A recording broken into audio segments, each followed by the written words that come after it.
darkness before the what?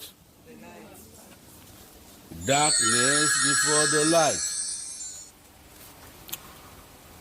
If you look at the day that Christ was crucified, he was crucified at the 6th hour, which is at 12 noon. And the account says that darkness immediately covered the land for 3 hours, from the 6th hour to the 9th hour,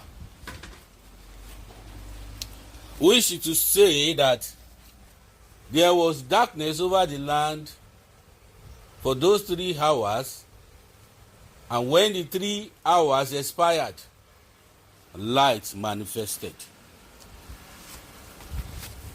Light does what?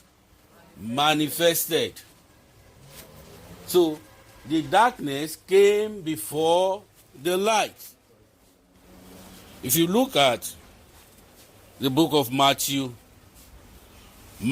chapter 27, you look at verse 35, it says that, and they crucified him and parted his garments, casting lots, that it might be fulfilled, which was spoken by the prophet. They parted my garments among them, and upon my vesture did they cast lots. So they crucified him at the 6th hour. Now, if you go down the verses, you go to verse 45. It says, now from the 6th hour there was darkness over all the land on to the 9th hour. From the 6th hour there was darkness over all the land to the 9th hour.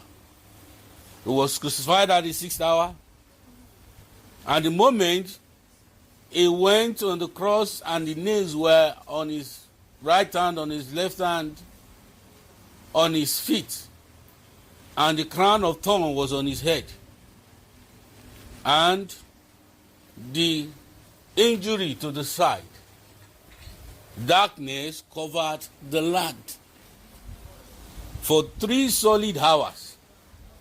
Then soon after, light manifested. Why is it so? Why did this happen? Why was there darkness over the land when Christ went to the cross? It was because of something very important that God was doing over the world. And this has to do with the move of God, like the time of the beginning. It is akin to what happened when God created the heaven and the earth.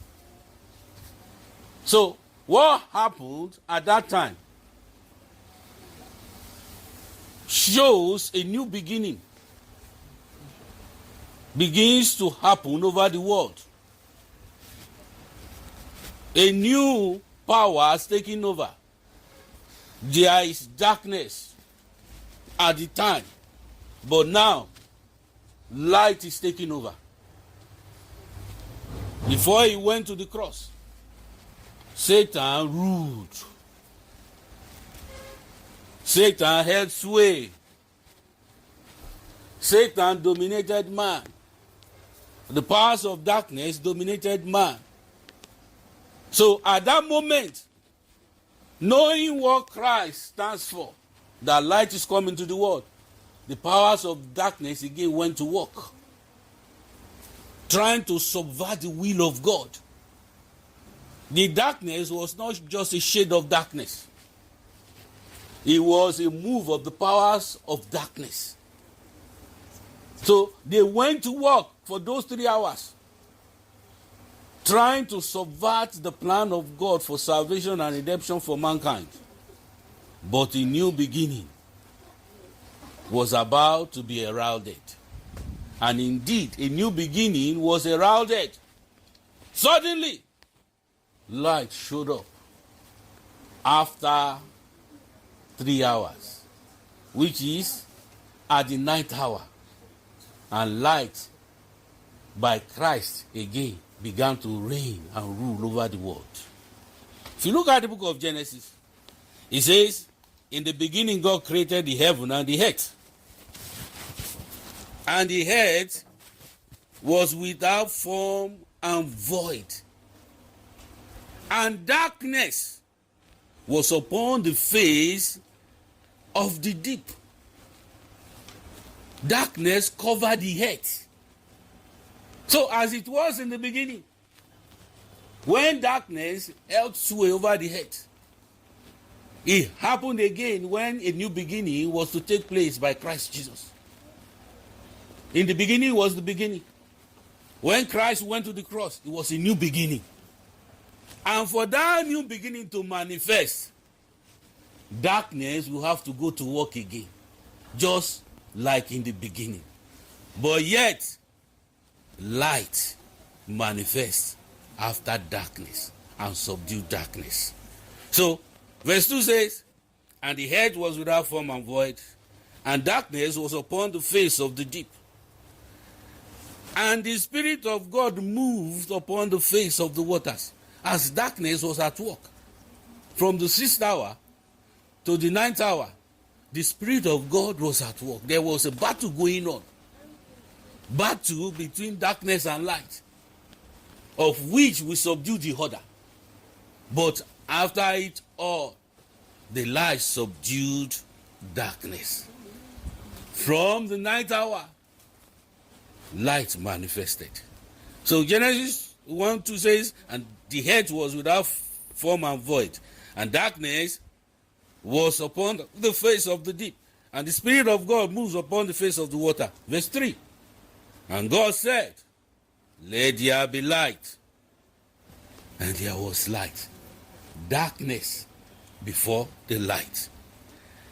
Verse 4 says, and God saw the light, that it was good. And God divided the light from the darkness. He divided the light from the darkness. Whenever there is a move of God to usher in a new beginning